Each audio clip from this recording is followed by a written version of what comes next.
Club से बाहर निकलते ही हाना को अंदाजा भी नहीं था कि सामने खड़ी वो वैन उसकी जिंदगी की आखिरी मंजिल बनने वाली है। एक डिलीवरी ड्राइवर नशे में धुत अचानक उसे खींच लेता है। हाना ने हिम्मत करके 999 पर कॉल किया, लेकिन उसकी कांपती सांसों के अलावा कुछ सुनाई नहीं दिया। अगर उस रात उस कॉल को गंभीरता से ले लिया जाता तो शायद ये कहानी कभी बनी ही नहीं होती। लेकिन अब जो हुआ उसने पूरे इंग्लैंड को हिला दिया।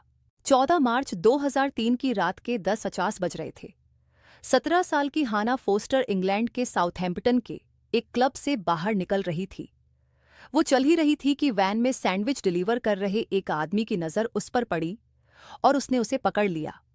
हाना फंस गई थी, इसलिए वो चुपचाप बैठ गई, लेकिन उसने उस आदमी की नज़र में आए बिना अपने मोबाइल फ़ोन से पुलिस हेल्पलाइन नंबर डायल कर दिया।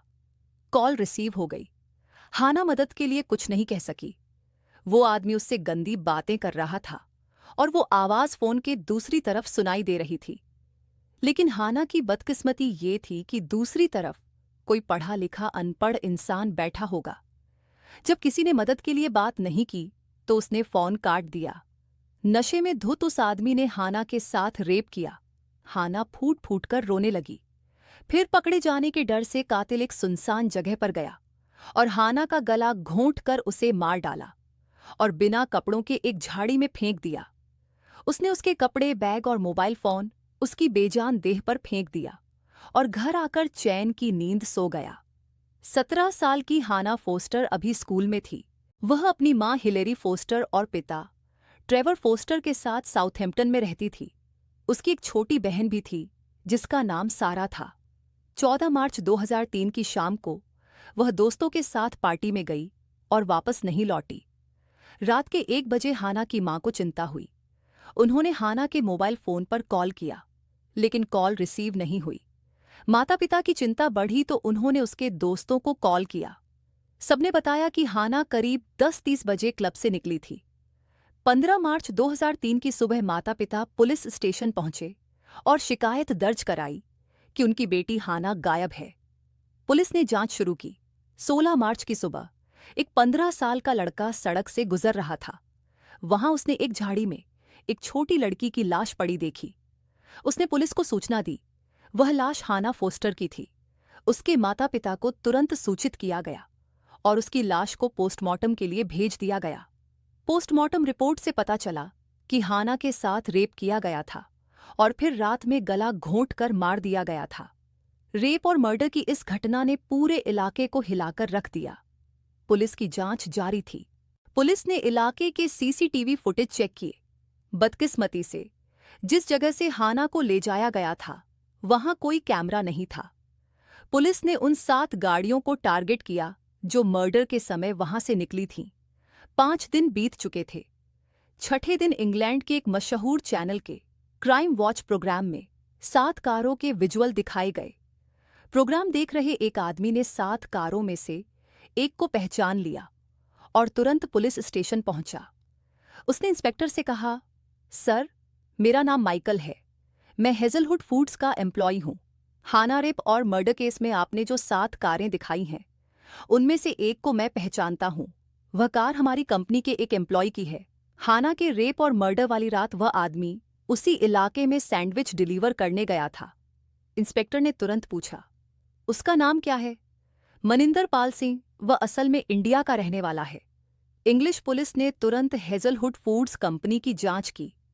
कंपनी मैनेजर ने कहा, सर, मनिंदर पाल सिंह पहले यहीं काम करता था, लेकिन अब नहीं करता। उसने आखिरी डिलीवरी 14 मार्च की रात को की थी। वह 15 तारीख की सुबह यहां आया और कहा कि उसकी कमर में बहुत दर्द है, इसलिए वह कुछ दिनों तक नहीं आ सकता। पुलिस पता लेकर उसके घर पहुंची। मनिंदर की शादी एक ब्रिटिश औरत से हुई थी और उसके 2 बच्चे थे। उसकी पत्नी ने बताया कि मनिंदर की मां बहुत बीमार थी, इसलिए वह 18 तारीख को ही इंडिया में अपने होम टाउन चंडीगढ़ के लिए निकल गया था।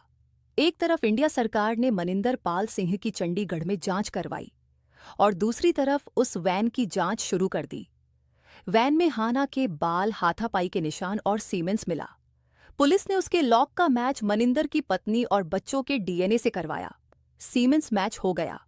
दूसरी तरफ हाना के मोबाइल से डायल किए गए 999 फोन कॉल के रिकॉर्ड मिले, जिसमें हाना की घबराहट और मनिंदर की बिगड़ी हुई आवाज सुनाई दे रही थी। पुलिस ने मनिंदर पाल सिंह पर ध्यान दिया और भारतीय पुलिस से मनिंदर को ढूंढने की रिक्वेस्ट की। भारत के चंडीगढ़ में जांच के बाद पुलिस ने ब्रिटिश पुलिस को बताया कि मनिंदर 19 मार्च को चंडीगढ़ आया था, लेकिन सिर्फ एक दिन रुकने के बाद कहीं चला गया। फिर अंग्रेजी पुलिस और भारतीय पुलिस के बीच भारतीय अपराधी का पीछा करने और उसे पकड़ने का खेल शुरू हुआ। वहां एक जवान लड़की का रेप और मर्डर करने के बाद अपराधी भारत में छिप गया था। 3 महीने बीत गए, लेकिन भारत से कोई खास मदद नहीं मिली। माता पिता को लगता था कि जीवन का बस एक ही मकसद है, अपनी बेटी के कातिल को सजा दिलाना। 3 महीने बाद एक रात हिलेरी और ट्रेवर फोस्टर रोते हुए बैठे थे। अचानक हिलेरी ने कहा, ट्रेवर, मुझे लगता है कि हमें भारत जाना चाहिए। हमें वहां जाकर अपनी बेटी के कातिल को ढूंढना चाहिए। ट्रेवर ने यह भी कहा, हाँ, मैं अपनी बेटी के कातिल को 7 समंदर पार जाकर भी पकड़ूंगा। हम इंडिया जरूर जाएंगे। इंडिया आने के बाद वे एक प्रेस कॉन्फ्रेंस करते हैं। हाना के माता पिता अपनी बेटी की तस्वीर दिखाते हैं और रुंधी हुई आवाज में पूरी घटना बताते हैं। वे मनिंदर की तस्वीर भी दिखाते हैं और मीडिया से रिक्वेस्ट करते हैं कि मेरी बेटी का कातिल आपके देश में छिपा है। आप यह खबर पूरे देश में फैला दें और हमारी बेटी के कातिल को पकड़ने में मदद करें। उसी दिन सभी टीवी चैनल और अगले दिन के अखबार हाना के रेप और मर्डर केस की डिटेल्स छापते हैं।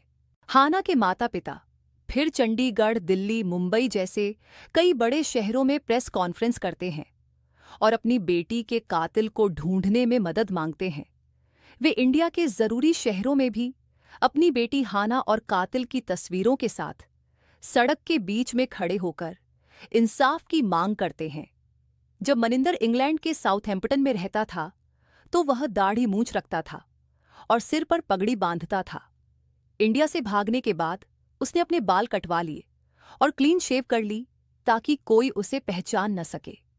हालांकि हाने के माता पिता ने कंप्यूटर की मदद से मनिंदर की बिना दाढ़ी मूंछ वाली तस्वीरें भी खींचकर मीडिया को दे दी थीं। इंग्लैंड सरकार ने मनिंदर की खबर लाने वाले को $5 मिलियन यानी 50 लाख का इनाम देने का भी ऐलान किया था। मनिंदर ने मीडिया चैनलों पर अपनी तस्वीरें देखीं। उसे पता चल गया कि अब भारत के किसी भी कोने में रहना उसके लिए खतरे से खाली नहीं है। इसलिए वह दार्जिलिंग पहुंचा और वहां से नेपाल भागने का प्लान बनाने लगा। ट्रेवर और हिलेरी के भारत पहुंचने के 5वें दिन की बात है। तारीख 15 जुलाई 2004। वह दार्जिलिंग में किराए के कमरे में रह रहा था और टैक्सी चला रहा था। वहां उसने अपना नाम बदलकर माइकल डेविस रख लिया था। उसके बगल में रहने वाले एक नौजवान ने अखबार में मनिंदर की तस्वीर देखी। उसे शक हुआ। उसने तुरंत अपने एक जान पहचान वाले रिटायर्ड पुलिस ऑफिसर को फोन करके बताया। वह वहां पहुंचा। उस नौजवान ने दूर से ही मनिंदर की तरफ इशारा किया। रिटायर्ड पुलिस ऑफिसर को भी शक हुआ, लेकिन वह तय नहीं कर पाया कि यह मनिंदर ही है या कोई और। तो retired police officer Darjeeling police के पास पहुंचा और पूरी सच्चाई बताई। पुलिस तुरंत एक्शन में आई और उस जगह पहुंची जहां मनिंदर रह रहा था, लेकिन तब तक मनिंदर नेपाल निकल चुका था। पुलिस ने तुरंत हर जगह पहरा लगाया और उसकी तलाश शुरू कर दी और उसी रात मनिंदर नेपाल बॉर्डर के पास एक होटल से पकड़ा गया। उसे पुलिस स्टेशन लाया गया। दार्जिलिंग के पुलिस इंस्पेक्टर ने उसे एक अंधेरी कोठरी में बिठाया और कहा, तुम हाना के रेपिस्ट और कातिल हो, मनिंदर पाल सिंह, है ना? हाना कौन है? मैं उसे जानता भी नहीं। मेरा नाम माइक डेविस है। जैसे ही मनिंदर ने यह कहा, इंस्पेक्टर ने उसके पैरों के बीच इतनी जोर से लात मारी कि वह पीठ के बल गिर गया। इंस्पेक्टर का गुस्सा देखकर मनिंदर कुछ ही देर में टूट गया और उसने अपना जुर्म कबूल कर लिया। हाना फोस्टर के कातिल के दार्जिलिंग में पकड़े जाने की खबर पूरे देश में जंगल की आग की तरह फैल गई। हाना के माता पिता ट्रेवर और हिलेरी ने यह खबर सुनी और फूट फूट कर रोने लगे। लेकिन असली लड़ाई अभी बाकी थी। मनिंदर को पकड़कर तुरंत दिल्ली ले जाया गया और तिहाड़ जेल में बंद कर दिया गया, जुर्म इंग्लैंड में किया गया था, इंडिया में नहीं, इसलिए उसे सजा सिर्फ इंग्लिश कोर्ट ही दे सकती थी। दिल्ली के पटियाला कोर्ट में इस बात पर केस चल रहा था कि मनिंदर को इंग्लैंड एक्स्ट्राडाइट किया जाए या नहीं। इसके लिए काफी समय बीत चुका था।